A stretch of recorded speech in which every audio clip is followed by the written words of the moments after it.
კახეთის შემდეგ რთველი დაიწყო რაჭაში სოფლის მეურნეობის მინისტრმა ღვინის სააგენტოს უფროსთან და მხარის გუბერნატორთან ერთად საკოორდინაციო შტაბი მოინახულა.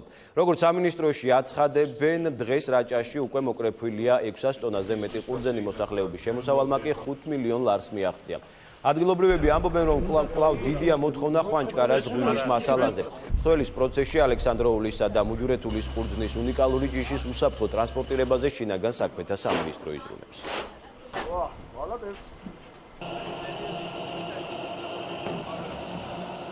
მნიშვნელოვანია, რომ რაჭაში უკვე ჩაბარებულია 600 ტონაზე მეტი ყურძენი დაბინავდა, დაახლოებით 100-150 ტონის ფარგლებში არის კიდევ მოსალოდნელი დარჩენილი მოსავალი. რთველი მიდის სტაბილურად, რა თქმა უნდა, ჩვენ პირობას ვინარჩუნებთ და მაქსიმალურ ხალხდაჭერას უცხადებთ ამ პროცესს იმისთვის, რომ ყველა გლეხს მაქსიმალურად ქონდეს შესაძლებლობა დააბინაოს მისი მოსავალი. ხვანჭკარის რეგიონში დაცული იქნა ჯიშური სისუფთავე და ნამდვილი ხვანჭკარა ნამდვილად ხელმისაწვდომი იქნება მომხარებლის. საკმაოდ მაღალი ფასებია, იცით, შარშანდელი რეკორდი წელსაც გამეორდა, გვალარი ალექსანდროულსა და მუჯურეთულზე შენარჩუნებულია, სხვა ჯიშები შედარებით ნაკლებია.